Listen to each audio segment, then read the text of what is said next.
नमस्कार किसान भाइयों, गुना मंडी भाई यूट्यूब चैनल में आप सभी का स्वागत है। और आज मैं आपके लिए बताने जा रहा हूं कि आने वाले समय में सोयाबीन का भाव कैसा रहेगा और किस देश में कैसी फसल है, कैसा क्या है उसके बारे में बताऊंगा। क्योंकि कुछ किसान भाई जो थे वो कमेंट कर बोल रहे थे कि आपने जो पहले जो आंकड़े बताए हैं उनमें हमारे लिए समझ में नहीं आया है। उसका सबसे बड़ा कारण क्या है? उसका सबसे बड़ा कारण यह है कि उसमें कुछ अंग्रेजी आंकड़े थे। तो किसान भाइयों, आज मैं उनको जो भी अंग्रेजी आंकड़े थे उनमें उनको हिंदी में बताऊंगा। तो जितना मुझसे हो सकेगा उतना ज्यादा समझाने की कोशिश करूंगा।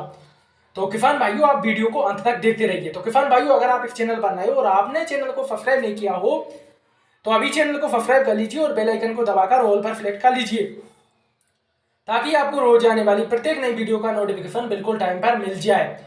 किसान भाइयों, अगर आपको वीडियो पसंद आए तो वीडियो को लाइक जरूर करना और अपने दोस्तों की फेसबुक, व्हाट्सएप, टेलीग्राम इन सभी ग्रुपों में अभी वीडियो को शेयर कर दीजिए।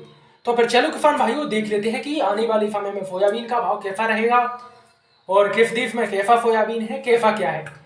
तो किसान भाइयों, भारत में बहुत सी जगह पर सोयाबीन खराब हो चुका है क्योंकि मध्य प्रदेश है सबसे बड़ा सोयाबीन उत्पादक राज्य। क्योंकि इसी कारण उसको सोया प्रदेश कहते हैं, क्योंकि सबसे ज्यादा भारत में सोयाबीन मध्य प्रदेश में होता है।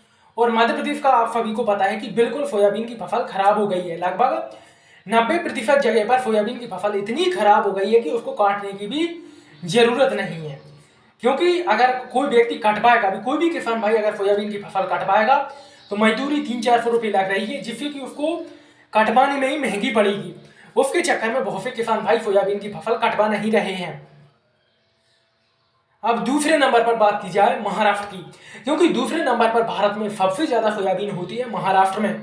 और महाराष्ट्र में भी मध्य प्रदेश की तरह ही सोयाबीन की फसल खराब हो गई, लेकिन हो सकता है कि 10-20% का अंतर हो। मतलब मध्य प्रदेश में 90% खराब हुई है तो वहां पर हो सकता है 80% या फिर 70% सोयाबीन की फसल खराब हुई हो। लेकिन अधिकतर जगह पर महाराष्ट्र में भी सोयाबीन की फसल खराब हो गई है। तो भारत में तो सोयाबीन की फसल अच्छी है नहीं है।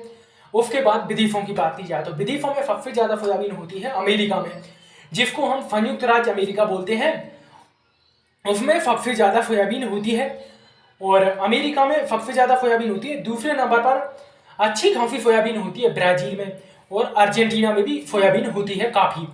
तो इन देशों में चाहे आप अमेरिका को ले लो, चाहे आप ब्राजील को ले लो, चाहे आप अर्जेंटीना को ले लो, तो इनमें भी इतनी सोयाबीन की फसल अच्छी नहीं है। मतलब अमेरिका में तो लगभग 30 से 40% खराब फसल बताई जा रही है। मतलब कि 30-40% जो फसल है वो खराब हो गई है। उसके बाद बात की जाए ब्राजील की, तो ब्राजील में किसान भाइयों जो सोयाबीन की फसल है वो ना तो ज्यादा बेकार है ना ज्यादा अच्छी है, मतलब कि सामान्य बताई जा रही है। और अगर सामान्य फसल हो रही है तो ब्राजील से अकेला ब्राजील का ही काम चल सकेगा। मतलब कि उसको जितनी जरूरत होगी, ब्राजील को जितनी जरूरत होगी उतना ही वहां पर सोयाबीन निकला है। उसके बाद बात की जाए अर्जेंटीना की, तो अर्जेंटीना में किसान भाइयों अभी इसी टाइम पे बुवाई हुई है, लगभग 15 से 20 दिन पहले। और पिछले साल वहां पर भी इतनी अच्छी फसल हुई नहीं थी। तो मतलब कि दुनिया के जो अच्छे अच्छे चुनिंदा देश हैं उनमें सोयाबीन की फसल तो खराब हो गई है। और बात की जाए भारत, तो भारत में भी सोयाबीन की फसल खराब हो गई है। तो जब सब जगह सोयाबीन की फसल खराब हो गई है तो फिर भारत में सोयाबीन का भाव इतना कम क्यों है?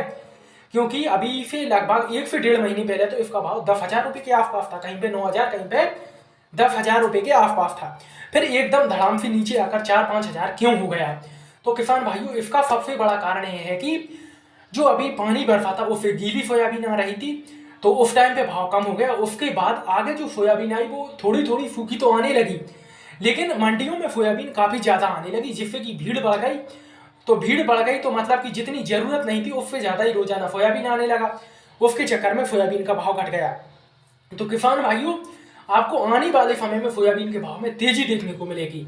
और 2021 के अंत में या फिर 2022 के प्रारंभ से आपको 200 रुपये, 300 रुपये, कहीं 500 रुपये की धीरे धीरे इसमें तेजी देखने को मिलेगी। और इसका भाव पिछले साल की जैसे ही अच्छा खासा जाने की संभावना है। तो किसान भाइयों, अगर आपको बहुत ही जरूरत हो तो ही आप सोयाबीन की फसल बेचिए, वरना आप सोयाबीन की फसल रखोगे तो उसमें ज्यादा फायदा हो सकता है ऐसा ना हो, लेकिन इसकी संभावना ज्यादा है। क्योंकि आने वाले समय में आपको सोयाबीन के भाव में तेजी देखने की 90 से 95% संभावना है, और 5-10% तो फिर कुछ भी हो सकता है। तो किसान भाइयों, ये मेरे अपने निजी विचार हैं, लेकिन आप आगे जो भी फैसला लो अपने विवेक से लीजिए। कि आपको सोयाबीन रखना है या फिर सोयाबीन बेचना है। तो चलो किसान भाइयों, फिर मिलते हैं अगले वीडियो में। तब तक के लिए जय जवान जय किसान।